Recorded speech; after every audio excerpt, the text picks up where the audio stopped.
Where did your entrepreneurial journey start? I grew up in an entrepreneurial household. Both of my parents had very entrepreneurial spirits, so I basically have it in my blood. What's one key insight you have from that space that an outsider would be oblivious to?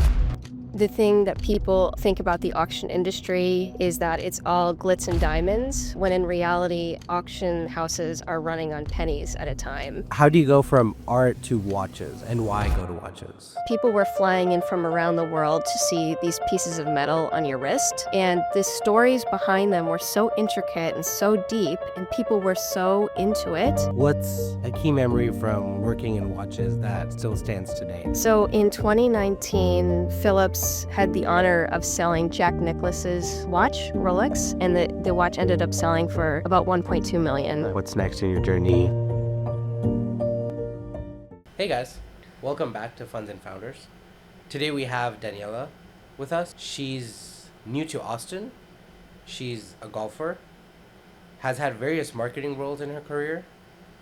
Currently, past owner and designer of cutclothing.com, and is currently the founder of Aya Golf, which is a lifestyle brand for women golfers. Welcome to the show. Would you like to give listeners a quick intro about your background? That was a great intro. I can't believe you know about Cut Clothing. That was a really deep dive. I'm new to Austin, just 1 year old here in Austin, loving it so far.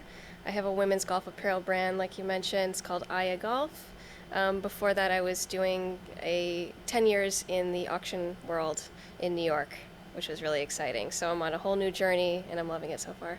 I like to ask every guest, where did your entrepreneurial journey start? So if you were to pick a moment in time or some past event, when would you say that irked inside you to be an entrepreneur? I grew up in an entrepreneurial household. Both of my parents had very entrepreneurial spirits, so I basically have it in my blood. Both of my parents worked on Wall Street. They were in the commodities business and built it from the ground up. So I saw that while I was growing up. But besides this business that I have now, I started my entrepreneurial journey when I was in college, actually.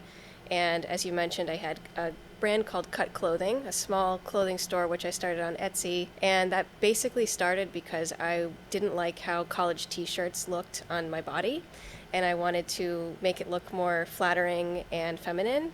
So I would take college t-shirts and cut them up in my dorm room, and wear them to football games. And people would comment and they would say, "Where did you get that t-shirt?" And I said, "I literally cut this up in my dorm room bed 10 minutes ago," and it turned into a small business. Nice. Yeah, so that was my first business. What was that journey like? How do you decide to start an Etsy store? What does it mean? How do you get customers? How are you getting supply? How are you doing distribution? How did that journey start? So that was really, I was working also full time. At that time, I had actually been working for Rolling Stone magazine. This was very much a side hustle for me and just kind of figuring it out. And the crux of the business was to take men's vintage t-shirts from the 80s and cut off the top, cut off the neckline and also the bottom, and create more of like a crop top off the shoulder look, which the women really liked and I really liked. So sourcing fabrics from usually California. I would buy just nice. t-shirts in bulk from California, cut them up myself, and figure out how to put them on an Etsy store, and that's basically what all that was. Nice. Yeah. Were you running it part-time for the 5 years, or at any point were you full-time doing it? I was never full-time doing that. That was always a side business, and Instagram was my only marketing, and I would reach out to influencers and give them t-shirts, and just most of my sales were from Instagram, which was great, which Instagram was new at the time. This was back in 2012. So They were pushing it quite a bit as they well. were pushing it. They liked the different style. In terms of building a company, did you see Cut Clothing as a company, or was it always a side project, or did you ever run it as a business and try to figure out the nuances of running an apparel business? At that time, no. It was very much a side thing for me and just kind of figuring it out. I always had this fashion bug inside of me as well. In college, I had entered into quite a few fashion shows where I would create pieces from plastic bags and tissue paper and things like that. So I had this design bug in me that I wanted to express. And so Cut Clothing for me was just literally figuring it out, if I could do it, how how to run the back side of it, the back end, what an Etsy store is, accounting, things like that. But it kind of fell off as I went into my long-term career at the time, which was in the auction industry. Yeah.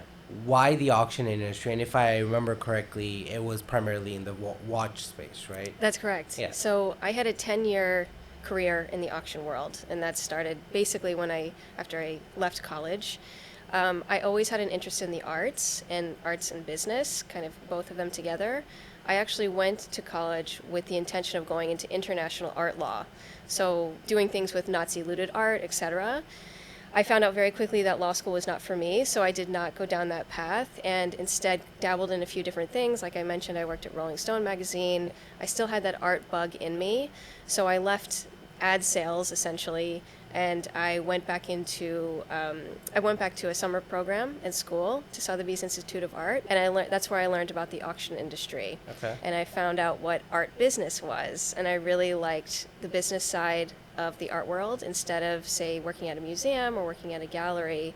The auction world was very fast-paced, cyclical, basically unregulated still to this day, and most prices for pieces were because of two guys in a room who wanted to show how much money they made. So it was really interesting to see how things developed over time and how prices grew, over the years. What's one key insight you have from that space that an outsider would be oblivious to?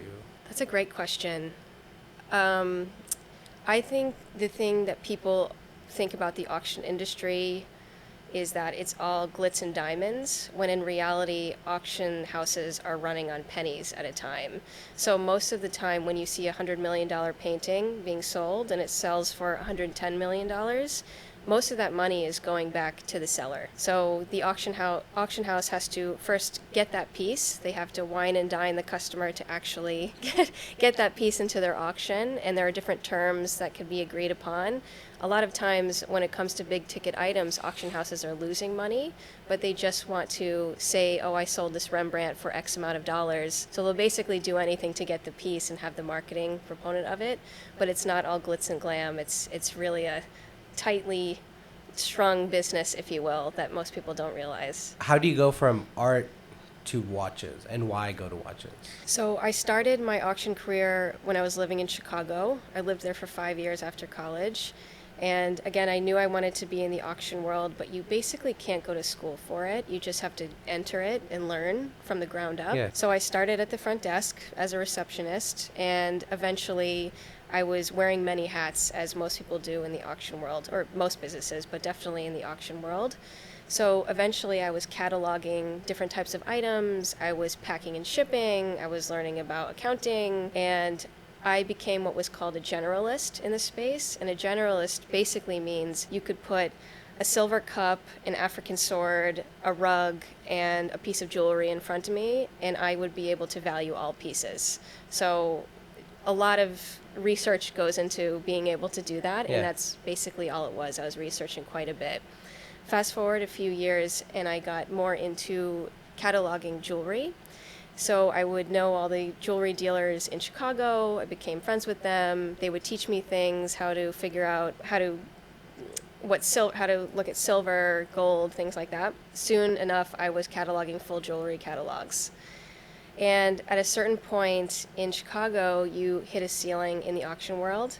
So after a number of years in Chicago in the auction world, you hit a ceiling. And if you want to kind of take your career to the next level in the auction space, you need to be either in New York or London. Got it. So I was born in New York, and I decided, why don't I go back to the homeland and try the auction world there? Yeah.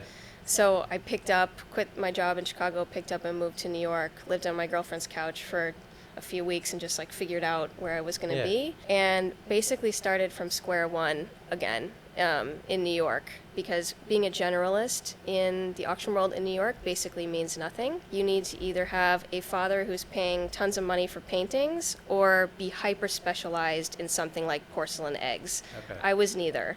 So I started at the reception desk and worked my way up and found the vintage watch side of the auction world almost by mistake. There was an opening at this auction house called Phillips, where I used to work. The position was called a viewing assistant, and it's basically a girl behind the counter taking watches out of a case for clients. Yeah. What was fascinating to me was that people were flying in from around the world to see these pieces of metal on your wrist. And the stories behind them were so intricate and so deep, and people were so into it. I immediately was into it. And it was so fascinating how much trust and time and effort that people built this community around the vintage watch world had. And it was, I was hooked. So I thought, I want to be a part of this world now. Worked my way up into the watches department and eventually did business development for watches in New York, which I loved. I actually loved what I was doing at the time. Yeah. What's a key memory from working in watches that still stands today? It could be a piece, an interaction, whatever. So in 2019, Phillips had the honor of selling Jack Nicklaus's watch, Rolex.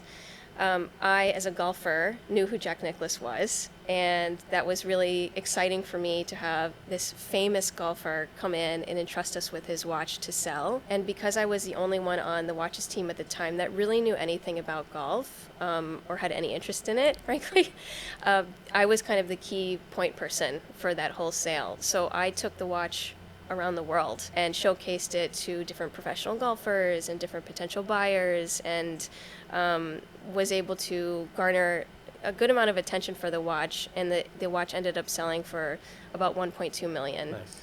Sometimes it's very hard to fathom that a piece of paper goes for 30, 40 million, a random watch that the common man has no idea what it is. Yeah. But valued at 5, 6, whatever, like some absurd amount.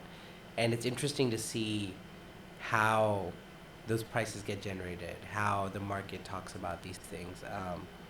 And there's a lot of history I think I just don't understand, but it's just, I've seen some random bits here and there, and it's interesting to see how people value these things. It's all about storytelling. Yeah. You never sold the piece, you sold the story. Yeah. And so there's a lot that goes behind telling a story in a catalog. Months and months of work, putting photos together, building basically a magazine for one piece to make sure it garners the attention and the price that you want or that the client wants. And there's a lot that goes into selling a piece of art. Something that sometimes when people do collectibles, they're like, oh, this is worth 20K, 30K, whatever. My counter to that is always, it's only worth that much if a buyer is willing to buy it. And that could change overnight. Yeah. My understanding is you could buy a piece of art today, but tomorrow no one values it. And no one's going to buy it for 20, 30 million that you bought it for, because for whatever reason, it's lost its value. That's 100% correct. Any piece at auction is it garners that price because of two people in the room that want that piece. Yeah. And there are so many reasons why someone buys a watch or a piece of artwork. It could be because you truly desire that piece, you love the history, you want that in your collection. The great thing about the watch world is that most of the collectors are true collectors. They've been doing this for a long time. We had a lot of European and Asian clients that had a true appreciation for the watch world and the history behind it. But a lot of times, especially on the fine art side of things, and especially contemporary art, it really is a show of how big your wallet is sometimes. And that's all it takes. Two people in a room trying to outbid each other that will dictate the price of that artist for the next 30 years. I was in a random Uber in Los Angeles once, and the cab driver was like, oh, look at these billionaires trying to get their name on a building. Because after a point, that's the next big thing you can put your name on, and you just do it to show someone else that. Yeah. And I was like, a very interesting take. Like, I never thought about it that way, Yeah. but when he said it, I'm like, oh, that probably is true at some level. Definitely. People are just playing, I own like 7 buildings. Yeah. It's interesting. It's an interesting Popularity contests a little bit. In your journey, how do you go from auction being like a watch expert to some extent to, hey, I'm gonna move across the US, start my own brand? How did that journey start? What was the catalyst for doing that? So I've been golfing for over 20 years now. I played competitively when I was younger and just socially as an adult. I could have played in college and decided not to, so it's been in my blood for quite some time. It was one of those things that I grew up playing with my family, so I have the family connection, and my dad would be my caddy, if you will, at all my tournaments in high school, and it was a family thing for us. Yeah. I loved the auction world. I was in it for 10 years. I thought that was going to be my career for the next 20 years. I really enjoyed it. I was at a point in my career where I was in the middle of a lot of office politics, frankly. Yeah. And I tried to continue. It turned out to just be too emotionally draining. Yeah. And I felt like I needed to get out. I was turned off by the industry. I was turned off by a lot of things, and I needed a break. So I knew this was in July of 2021. I knew I was going to leave the auction world at that point. I didn't quite know what I was going to do. I was out on a trip with my mom and my brother. We were in Colorado. My mom and I decided we might go golfing. So we went to this pro shop, this clubhouse in Telluride where we were. And we decided not to golf, but we were in the pro shop.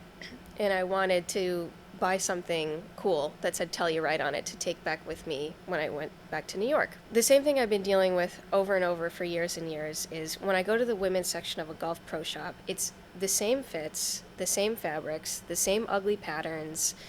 Half the things are on sale because no one wants to buy them, and there's a very small selection. So, of course, I didn't find anything that I liked, and I was like, okay, let me just go look at the kids section just to look. So I found this little girl's shirt. It was very small, and it was a tie-dye pattern with mesh sleeves and a mock neck collar. And I held up this top, and I was like, if this was in my size, I would buy multiples of these. I love this top so much. It looked cool and edgy, and it had some kind of something different to it that most golf pieces don't. At that point, it was, every time I tell the story, I say the same thing because it's true. I actually blacked out. I had this moment where everything in my life aligned at that moment. I knew I was going to leave New York. I knew I was going to leave the auction world. I didn't know what I was going to do. I have this entrepreneurial bug in me. I didn't know how that was going to play out. I think of myself as relatively fashionable, and I've wanted to explore that for some time. Maybe I put all these things together, plus my love of golf and just I've been ingrained in the golf world for so long. Why don't I create clothing that I would actually want to buy? So it hit me like a ton of bricks. Even the name of my brand came to me in that moment. It was the craziest thing I've ever experienced. I've never experienced anything like it since. And I left that moment and I was like, oh my gosh, maybe I should start a women's golf apparel brand and see what happens. So I took the next 6 months to really think about it and just see if this was for me. And December 2021, I fully quit my job in the auction world, and I've been doing this full time ever since. I'm guessing it was all like easy, charted out path. You start in Jan 22. Yeah. And everything aligns. Absolutely. I had this idea in my mind and everything went the way I wanted it to. It was... What was... you had some experience running an Etsy store, so I'm assuming you had some idea of running an apparel brand. But when you decided to get started, what were your first couple of steps?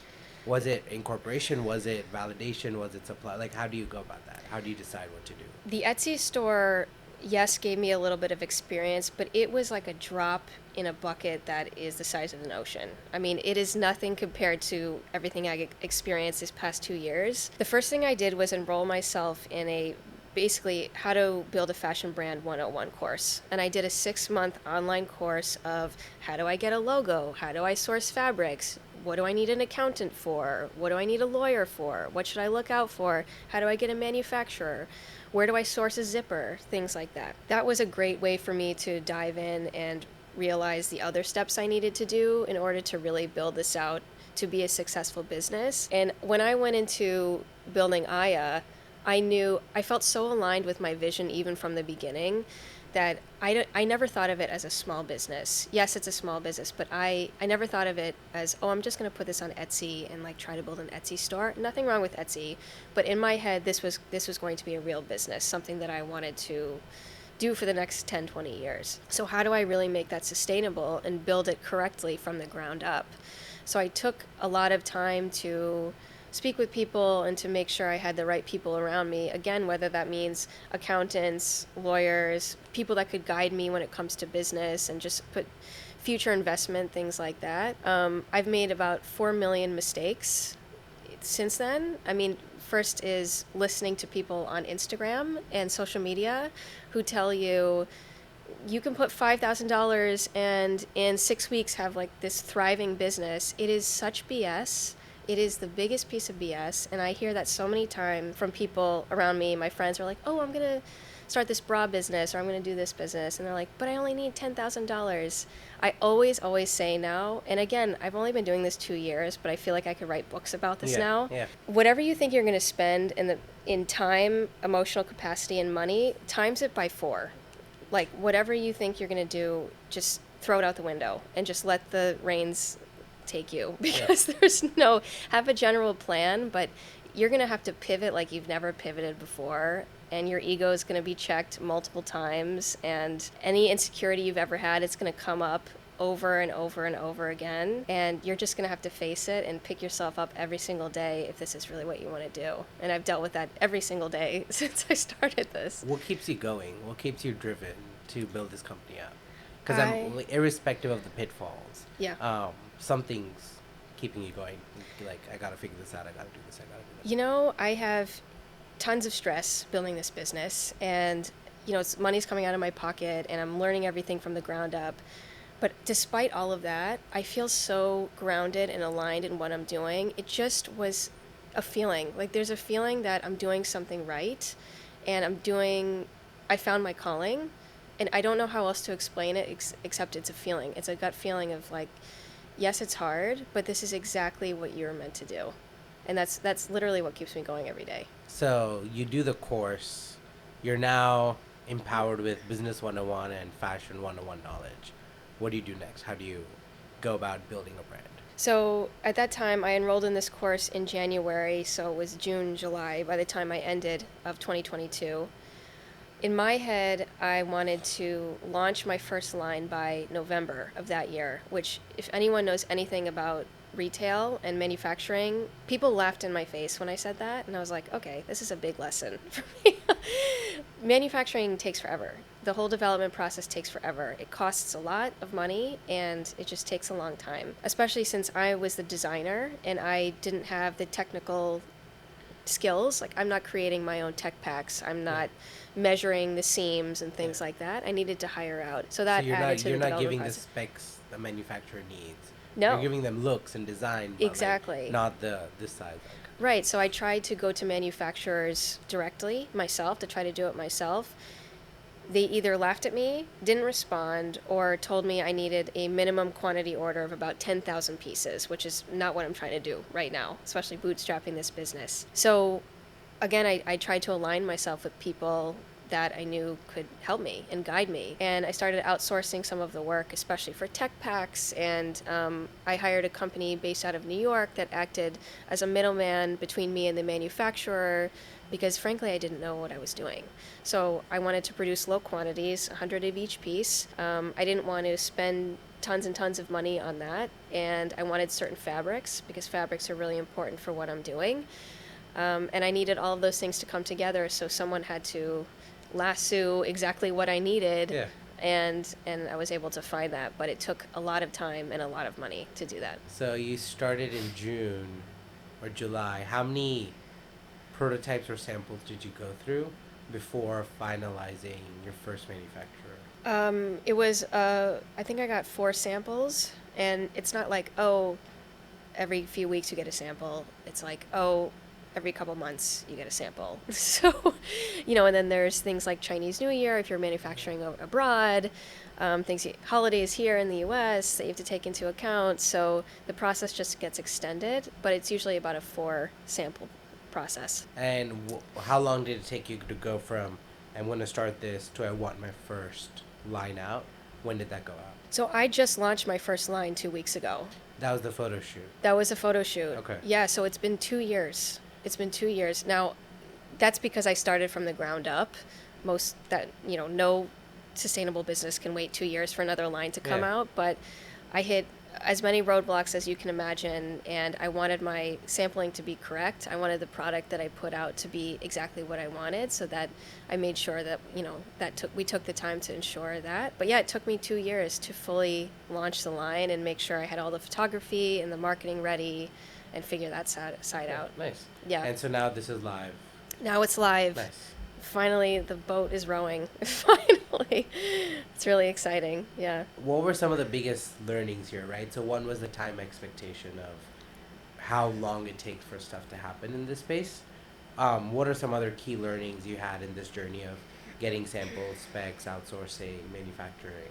For the manufacturing process itself, there are also minimum quantities for fabrics, which I didn't know. I just thought, oh, I can make 100 dresses and these factories will give me whatever fabric I need. No, they want to sell you rolls and rolls of fabric, which I understand. Me, I'm like a drop in a bucket. They have people like Nike they're working with. They can't even look at me. So I get it. Yeah, when it comes to manufacturing, the development process is more expensive than you think. Because of the sampling, if you want to do it right. And again, my brand isn't throwing a logo on a t-shirt. I could have done that 5 times by now and had whatever quality and whatever. Yeah. But quality and performance fabrics and the look and the style were really important. So, like, there's a reason why I'm doing this. There's a reason why I quit my job and have been doing this full time. It's because I want to create women's golf apparel that has performance fabrics, that is ready for the golf course, but that is transitional into the real world, if you will, too. Yeah. Golf wear that doesn't look golfy, that looks more like high-end athleisure, but it's still structured enough to be cool, to look good on the streets of New York or wherever. You're going through this journey, you're building, you're getting samples. What are some other business things you're doing that are helping the company move along? The website, this, marketing. There's a lot of like other tangents, because building the line is, I want to say, just one piece of running an apparel company, right? Mm-hmm. How do you think about all those pillars? How much time are you spending on just the samples versus everything else, and how are you going about that? Yeah, so right now I'm a one-woman show. I mean, everything is falling on my lap. I'm dealing with accounting right now, and that's something I have to go into QuickBooks and do myself, and I have people that help me with that now, but I've had to learn how to outsource when needed, and I've been through multiple tiers of people who basically I entrusted and took advantage of me, took money from me, said they could do X, Y, and Z, and did not do that or did not have the qualifications to do it. So I've learned a lot from that as well, of making sure that I'm getting recommendations of people that I'm working with, and things like that. For example, I have a social media company that I work with that has been helping me with my social media for some time now. That doing social media is a job within itself. There is 100%. no way I could have done that. There's no way. So I feel very fortunate that I have them on my side, and I've been working with them for almost 2 years now, and they really know my vision. They know me, they follow me. So aligning myself with the right people that really want to help the brand grow is essential. How do you go about getting those referrals and recommendations? Because I think when people starting out, it's like, oh, let me go Google and figure out how to do X, Y, Z. But how did you go about that? Because you said some people took advantage, some didn't. Mm-hmm. So how do you vet that? What do you do to vet that? And what's some advice you have for people trying to vet different aspects, agencies, vendors, whatever? That's a difficult one to quote vet, because for example, I have 2 sides of the business I'm building. I have the physical garments, which is like the crux of my business, and on the side I also have the digital side of my business. So I have an NFT project that I built, but I'm also integrating chips into my clothing, or NFCs, which will come out later this year. That was really important to what I'm doing. I have an interest in the space, and I wanted to make sure that that was molded within my company in some capacity. So when it came to the digital side of my business, I met a lot of these people that I work with now at conventions or conferences. I love conferences. I'm a big conference person. I'm the person that's in the front taking notes. I love it. And networking at these are really important, and just building your network that way. I met someone at a conference over a year ago, a year and a half ago now, who I gave him the general idea of what I was doing and what I wanted to do and the trajectory. And he said, "Oh, I can help you build out the digital garments for what you're trying to do." And I said, "Okay, that sounds really good." And he seemed to really know what he was doing and talk about. And we worked together for quite some time. And I was paying him a monthly fee. It was like a consultancy, but he was delivering assets to me. And this was just a massive learning curve on my end, but he was not vetted by anyone that I know. I had a gut feeling for him at the time, and we hit it off, and we seemed to have a good working relationship. And my mistake, and I would not recommend that anyone do this ever, and this is a mistake I will never make again. We never really had an agreement in writing. Everything was word of mouth, and I know better, but I was like, you know what, I trust him.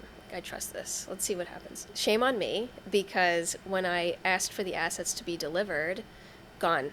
He was gone, took my money, wasn't answering my phone calls, my messages, anything like emails. After a year of working together, this isn't a random person I just met. This is a year of working together. And I hear from him, a week later, and he's basically extorting me for money.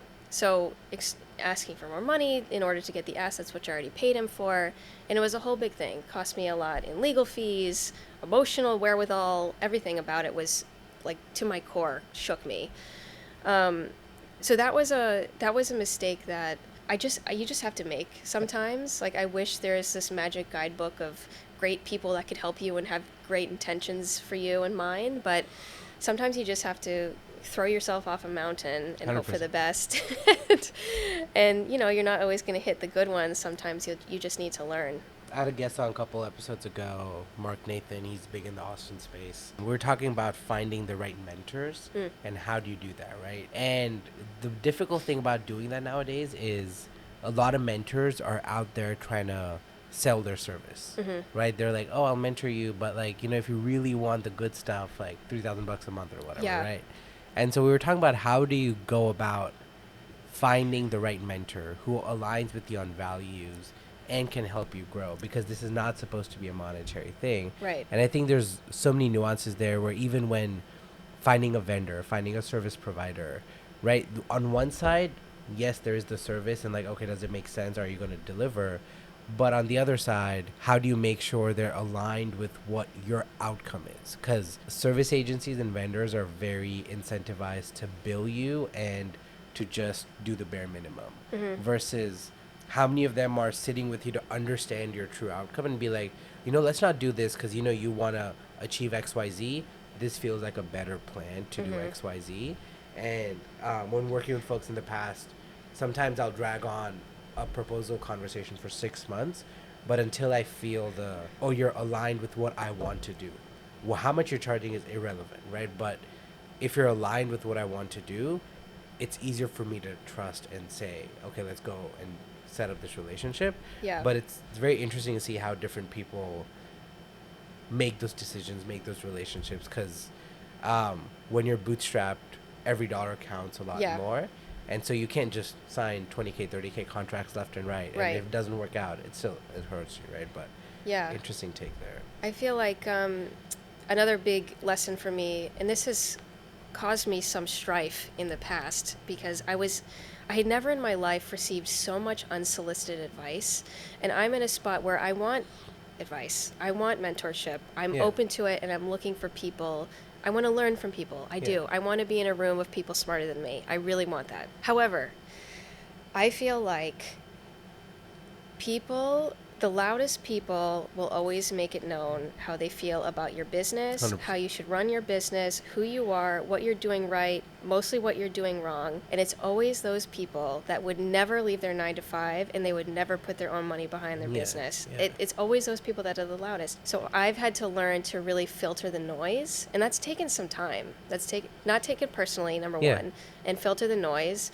And it's always the quiet ones that are the most successful, and you can just feel it. You could feel it in your gut when they come up to you and they treat you like a human, and they're like, I was in that spot not that long ago. I understand what you're going through. If you need any help, let me know. And you could just feel that sense of camaraderie of like, yeah, it's not an easy thing that you're doing. Let me help you if you need to. Part of the reason I started this podcast was I want to talk with folks like you who are in the journey. Like, hey, I want it out by November, but it took 2 years to get my first line out, right? And I think not enough people talk about that. Oh yeah. And you mentioned social media. Oh, like spend 5K, 10K, whatever. I feel like social media pushes this angle of, hey, you can start tomorrow, and you in a week you'll have 1 million run rate, and like in 3 months you can sell your company and retire. And like everyone pushes this agenda, and I feel like people start getting into it for the wrong reason. Because 100%. nowadays, starting being an entrepreneur is as easy as putting up a landing page and saying, I'm an entrepreneur, right? Yeah.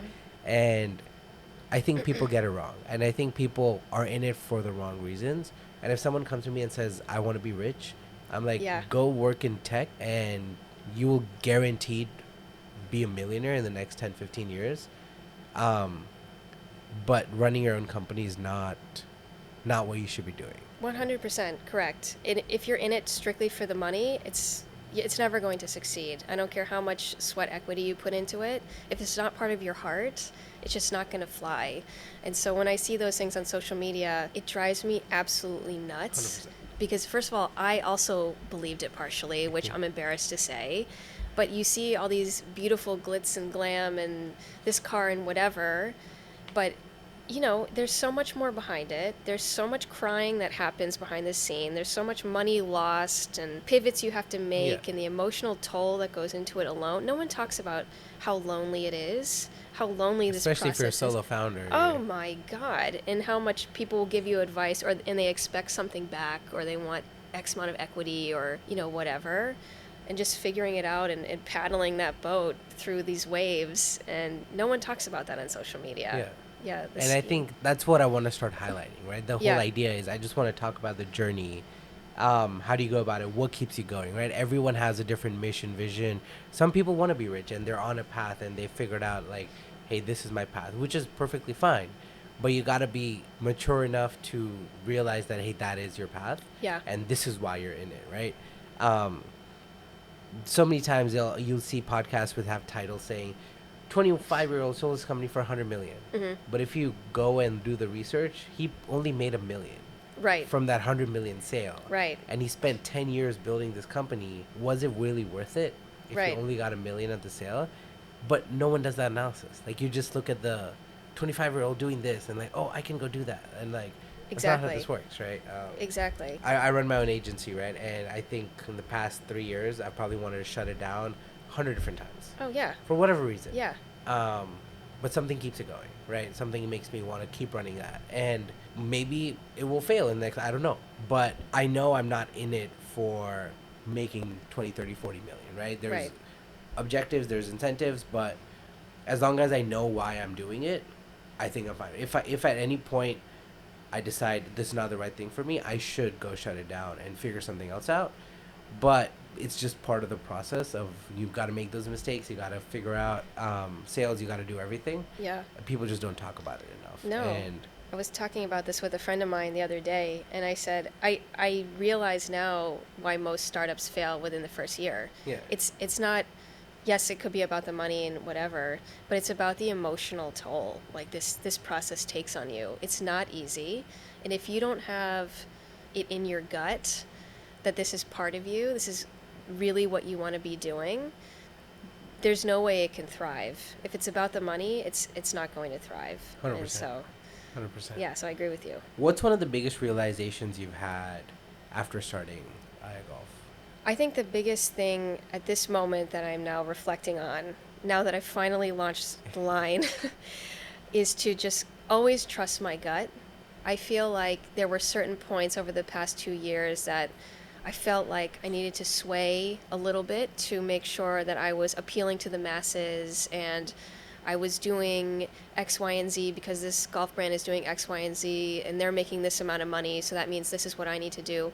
Every time I swayed from the path, my original vision, every single time I was blocked. Something happened. Something went wrong. I lost money. People didn't like it. Every single time. And I when I launched my brand 2 weeks ago at PGA Trade Show, which is a really big deal, I went into that experience saying, you know what? I built this business. This business is part of me. I am going into PGA Show 100% myself. This brand is an embodiment of me. This is exactly what I want to do. This is my vision, 100%. Take it or leave it. The response I had was fantastic. People loved my vision. They loved what I was doing. I trusted my gut and I put it out into the world, my vision into the world, exactly how I wanted it and how I originally envisioned it. And the reception I got was tremendous. And it was a reminder to me of, if you just are yourself and you're really trusting your vision and what you're doing, there's something there. There's something that's going to continue to drive you, and people will see that in you as well. How was the tour for you? How was the launch? It was incredible. It was better than I expected, if I'm being honest. It was, I've been working 2 years up to this point. Everything's go, go, go, and it was go, go, go at the show as well. But I didn't know how people would respond. The look of my brand is very New York, black and white, kind of chic. I want to go into this high fashion look, and the golf world is filled with a lot of patterns and loud colors, and there's nothing wrong with that, but it's just a sea of the same. And my booth stuck out like a sore thumb, frankly. It was just very different, and that's what I wanted. I had a vision for my booth. I executed that exact vision. I was really happy with it, and I didn't know how people would respond. And I had 2 people, I remember, that came and were like, I don't know, like whatever. The rest of the people loved what I was doing. I got multiple walkbacks. People really commented on the fabrics, which was another reminder that I really focus on the fabrics, and that's another crux of my business, to make sure I have high quality within that. And I was like, you know what? I'm glad I took the 2 years to really spend the time to source the fabrics that I wanted, to have the exact fit that I wanted, to really blend my vision and the physical garments together in a way that's going to, again, embody me as this brand. And people's response was really good. Nice. So it was very validating. Were you selling anything at the show, or was it just a launch? Yeah, I mean, my intention was to brand build and to just show. Yeah. I didn't know if I would sell anything, and I actually went there thinking that I wouldn't sell anything. I'm a new brand. There's a million other booths around me that people know of. I am a newbie. No one knows who I am. I ended up selling things. Nice. I ended up getting my first wholesale accounts, which is really exciting and a big deal, especially after pumping out money for so long. It's like, okay, now someone is also loving my vision enough to... Like signed and like finalized contracts, or like hot beats? No, these are nice. Finalized. Sweet. Finalized, yes. Congrats. Yeah, thank you. So it's exciting. I think people don't realize when you've been in it for 2 years and you have a debut show, whatever, and you get the result you wanted, I feel like there's a sigh of relief of like, okay, I was not wrong. That's exactly it. Yeah, That's it's validating. Yeah. Sometimes you need a pat on the back to be like, yes, your idea is good. Because I feel like, at least me personally, human intention is very, like, at some point you need some reward, some sense of reward in the 100%. Journey, or else it's very hard to just grind for 10 years. It's very hard to just grind for 10 years. Totally. And I feel like that's a really good show of, like, you were doing the right, irrespective of the mistakes, right? That's part of the journey. Right. But you were on the right path, the right vision. You figured stuff out, and you saw the reward for, putting in the hard work, right? And, absolutely. I think that's very important to have in the journey, because if you don't, every day that it doesn't work, like, just compounds and become much harder, right? Yeah. It's like a reset. It's like, okay, I can take a lot more rejection now because, that one thing went well. But absolutely. I'm happy that went well for you. Thank you. I am too. For people who are not aware of what it takes to set up a booth at a conference, and how much preparation do you need? How far in advance do you need to prep for the booth? And was it just you at the show? Or did you have help, not have help? But I've been a part of a couple of booths of companies I worked at, and there were teams doing everything. But I can only imagine what that looks like as a one-man person. That was a totally throw myself into the fire situation. I had no idea what goes into building a booth, and I had the smallest booth. I rented out the smallest space that they had, And it still was 6 months of preparation. 6 months of preparation. You have to rent a carpet. You have to figure out where electrical goes and how many volts are needed. I'm talking to Orange County Convention Center, asking them how many volts I need. I'm like, I don't know. I have no idea how many volts I need. Like, tell me what I need. I had a TV in my booth, so I had to get that mounted and shelves, and I ended up hiring an assistant that was there with me, thank God. But the build process was basically me, and I hired the people to help me build the booth. But there's so much prep work that goes into building a booth. I didn't realize how much physical labor goes into it, actually, that I feel like I didn't have enough time to do enough outreach that I needed to do beforehand, because I was physically building the booth. Yeah. So, like, no one tells you these things. It looks all nice and pretty when there's a 100-person team behind you. Yeah. But when you're by yourself, even with 2 people, it's a lot. It's a lot of work. When I was at Indeed.com, we used to go to conferences across, right? I went to Grace Hopper in Florida. Big booth. And I was just asking the people who run the shows from Indeed, like, what's the process? So they have a whole booth designer who designs their vision for 5x5, 10x10, 20x20, 40x40. And it's all the same thing, just different configurations. And then someone makes that. Yeah. But there's 2 versions of it, because maybe you're doing shows back to back, and you gotta ship one there and then ship one there. Right. And then there's a team local at the convention center, because they have a bunch of contractors that are authorized. So you got to find a team that works. Yeah. And then they come and build it. But someone has to make sure it reaches there. That's a different logistics team. This is not counting all the merch we give away, which the people flying have to take with them. And then they're trying to get rid of all of it because you don't want to take any of it back. Exactly. And then there's like so many nuances of, I just showed up and volunteered. But like when I was trying to understand, Must be nice. Yeah. I was like, oh, there's a whole like industry behind this. And then when you're at the booth, your goal is to get badge scans, because you want to like track. And so if you don't have a process for that, you're losing leads. Right. And so like the 40, 30, whatever amount you spend, like you gotta also have that on point. And then I'm like, it's too much. No, I had to tape out my apartment floor with the size of my booth, because I had to also do something in Canva. I basically made my own booth in Canva. Thank God I have an ounce of creativity in me, and these people understood what I was trying to do, but I had to make a mock-up of my booth myself. And I'm like, again, no one tells you that you're going to be taping your apartment floor to see where things fit. There's a lot that goes into it. Would you do another show? 100%. 100%. I feel like... I'm guessing you're going to be more prepared this time around. Yes, you got to do it once. I cried a lot, It was one of those experiences. The show was in Florida? Yeah, it was in Orlando. Okay, nice. It was in Orlando, yeah. What was your key takeaway from launching your brand at the show? Kind of similar to what I was saying before, is to just go into it 100% yourself. I've never been super salesy, and I've seen people around me be really salesy, and I thought, oh, maybe that's what I need to do to get X amount of dollars or whatever. At the bottom of it, the relationships that I'm building are so much more important than getting 500 badge scans, and the relationships I made at PGA show were tremendous. And every dollar spent was worth the relationships that I made. Is that something you'd recommend to people starting out their apparel brands? Would you recommend shows, or do you recommend they wait, or just based off of your context of? I was fortunate enough that I was able to financially do that. It's very expensive to do. I did it ahead of time, so I got some discounts and blah, blah, blah. But for me, this was a really important step for building my brand. Yeah. And now that I've done it, I'm glad that I did it, because I'm also my own marketing team. Yeah. So there's only so much I could do waving my Aya golf flag around Austin to say, hey, look at me. I need some actual sales, and I need people from in the golf industry and from around the world to see what I'm doing, see the vision in real life, see the colors, see me.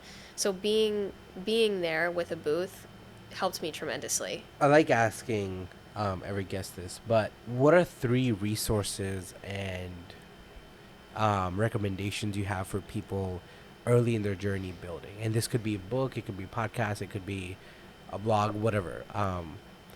Are there 3 recommendations you have for people And this could be specific to retail apparel if you want to, or just in general business building, starting a journey. I, again, have always been one to go to conferences and network. Um, I've built a great network just from living in a number of cities. And what I actually tell people now when they ask me, how do you have this network of people?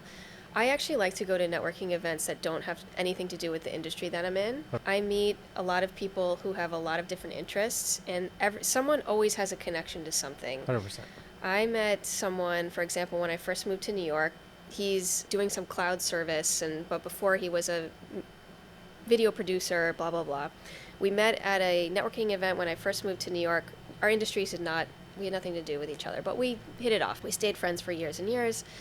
When I left the auction world to do my own thing, he was one of the first people that was like, hey, I knew you had it in you. I'm excited you're going on this journey. By the way, I know this VC down in Florida who's interested in potentially funding a women-owned golf business. So that set me into different other organizations and just networking.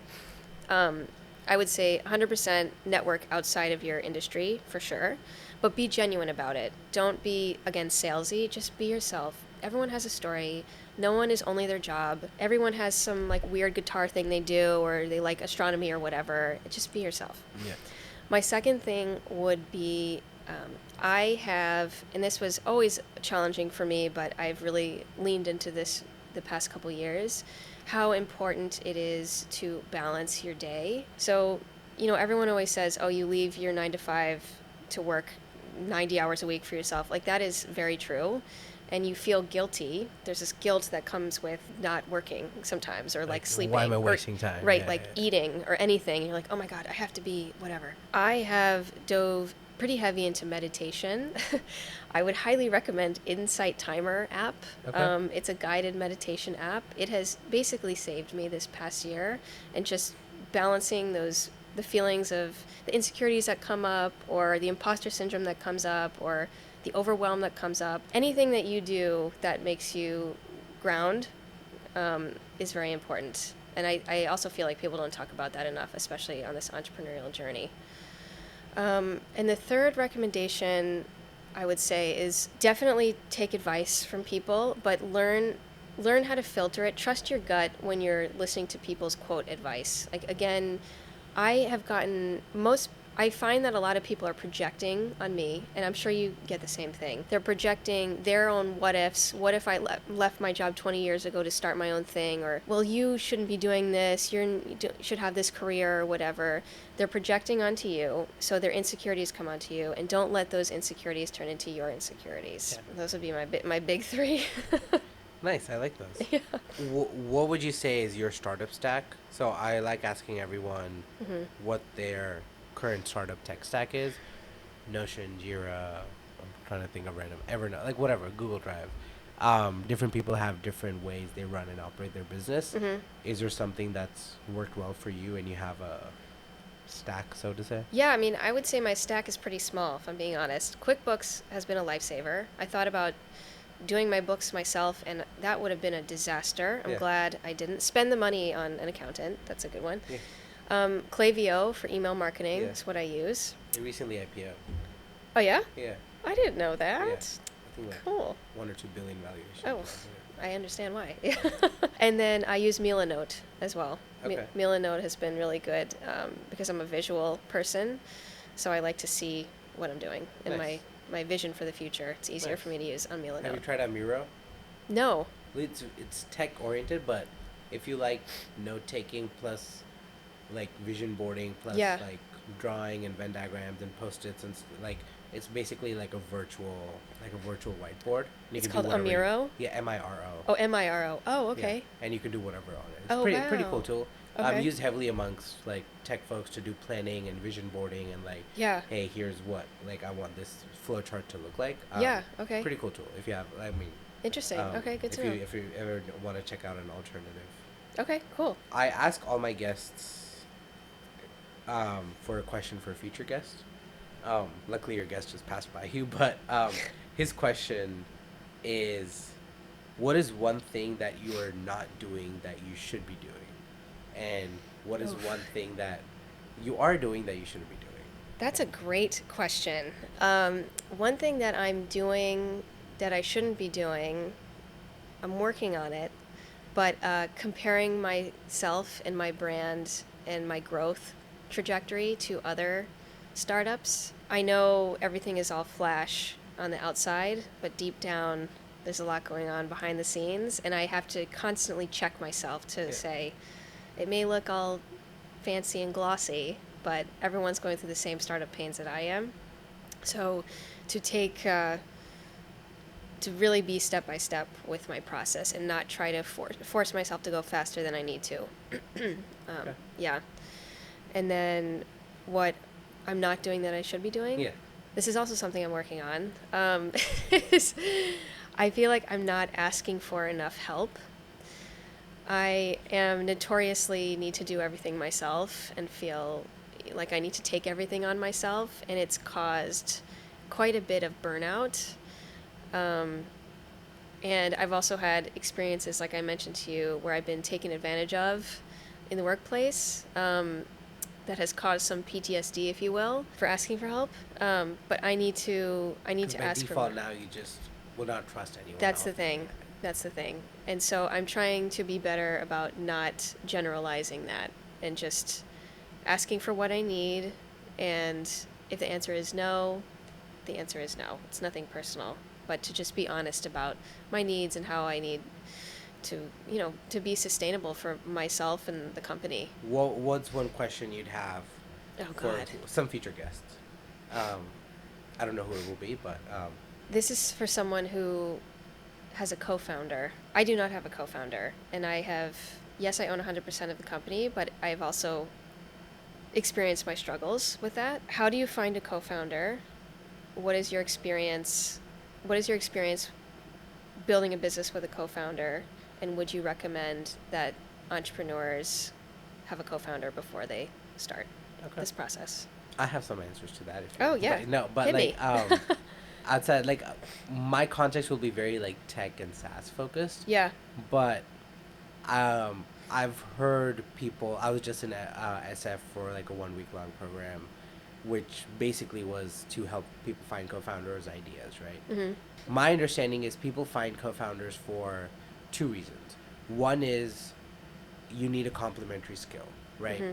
Product and sales, or tech and product and sales. Like depends on how you structure that relationship. But that's one reason people find co-founders. Another is I met a lot of folks who are just building and they want to do it with someone because they know it's a lonely journey. Yeah. And they're not as strict about what the person knows or not, what they bring to the table. It's more I just want someone who vibes with me on what we're building so I Interesting. can build together, right? I've heard Interesting. both these two trains of thoughts.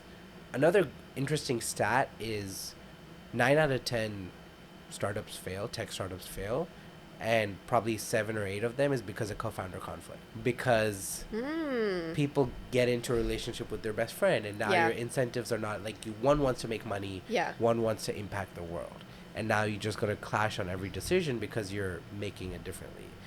And my advice, if you want to find one, is heavily align on someone who has a similar working style plus similar vision of like, are you in it for the same reason? It could you If you're both in it for a payday, great, but you should establish that you're both in it for a payday. Yeah. I'm working with this one startup founder in Austin. They have a co-founder, but the co-founder is like, oh, I'm not gonna work for 2 months, because of whatever family reason, and they're like, but I'm putting in 40 hours a week every day, more than 40.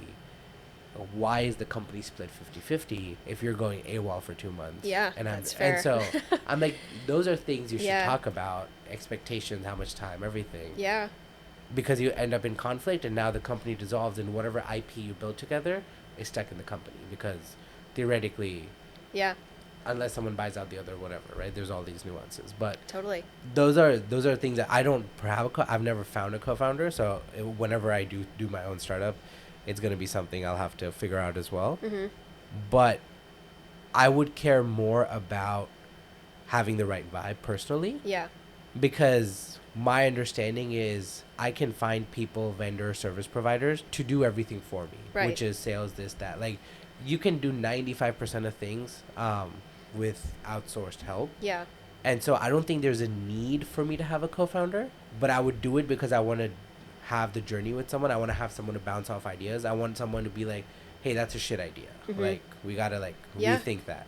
Yeah. And I would do it for that, not for, hey, you bring tech to the table or product to the table, because I fundamentally believe you can get most companies up to 1 to 5 million ARR completely with outsourced help. Like, you don't need, I don't need like a CTO to help do my tech stack, but Right. that's personal. So Yeah. not everyone. No, totally. I think one of the most difficult things that I deal with is I'm bouncing ideas off myself all day. That's the hardest thing. Yeah. So I have no one to validate me or say that's an awful idea. Yeah. You just kind of wing it. So Yeah. I get that. Have you thought about getting advisors and mentors in the space or related spaces, or if you don't already have them? Or? Yes, yes. I have people that are acting in mentorship / advisor capacity to me right now, and they're just relationships that I've had for a while.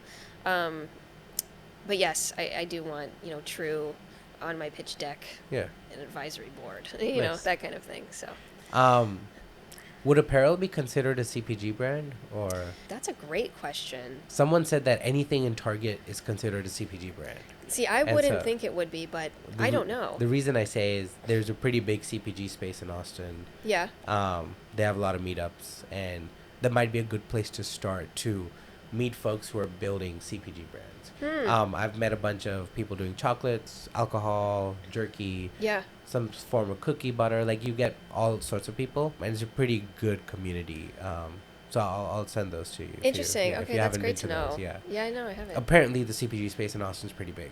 Who knew? I did not. That's why I asked. I don't know if apparel Yeah. is considered CPG, but I've met some people there building apparel brands. Yeah. So Okay. why not? Cool. And there's a bunch of people who've been in the space Yeah. for 20, 30 years who just come to help, and they've spun off agencies, so they're like sort of doing client interaction as well as that. But I'll cool. send those to you. Pretty cool. decent space, and a bunch of those people here. And there's a big CPG thing that happens during South by as well. Oh, that's great. That's Yeah. really good to know. Yeah, count me in. I'll send you all those. Okay, cool. Very good. Sweet. Last question, which is more, what's next for Aya Golf? What's next in your journey? And what's one challenge you have that someone listening can potentially help you with? I don't know. What's next is I really want to be able to articulate the digital side of my business to the public and really launch that fully. So that has taken some time for me to figure out. I've, of course, made mistakes in that area. I launched an NFT project last year, which I'm now pivoting a little bit more this year. So I want to be able to fully launch it with confidence by the end of this year, and to have a plan of how I can frankly monetize it, but also how it meshes within this Aya Golf ecosystem that I'm building. Yeah. Because I'm not just trying to sell clothes. Like, I'm trying to really empower women in the space to feel good about themselves when they're on the golf course, because the golf clothes we have now are awful. So even that little thing would help. And there's a tech side of that can make it a little edgy too and fun. What could help is I would love to have guidance on that side of things, specifically when it comes to NFCs. So the chip programs and things like that, and hear how people who have had chips and things like that within their own products, what are the struggles they've faced with not only building the product but also adoption. How people, I'm finding it difficult that, when especially places like PGA Show, when I'm talking about scanning a chip and getting a digital twin, and that goes, you're now part of the Aya ecosystem, like, most people's eyes glazed over, and I want to be able to say it in layman's terms and really make people excited about it. So I would love to hear someone else's experience in that space. Random idea that just came to mind would be, you've heard of Strava, the running app? Yes. So I was thinking, if I have a digital twin and I play golf, then can my like NFT twin compete with other NFT twins based off my activity, and like some kind of like gamification ecosystem there. Love that. Because you can share that, you can share results. Like, the whole reason Strava works is like, oh, people running, like you have, Yeah. like this guy I met in Nike in SF the other day had 24,000 miles run on his Nike Run app. That's I a think one lot. of the top 10 in SF, and I was like, well, that's a lot of running. But like the whole fact that Yeah. he's cognizant about tracking it Yeah. on Nike Run app, like adds to the whole ecosystem. There's some competitive, not like you can look at what other people are doing. Yeah. Just random idea that came to mind when you said digital twin.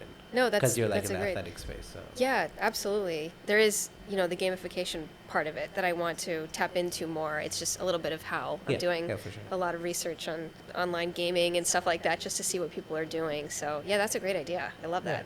Sweet. It'll be just 1% of the company. Where can people find you? What can we link? Where can people reach out if they want to reach out? You can find my website at aiagolf.com. That's AIEA golf.com.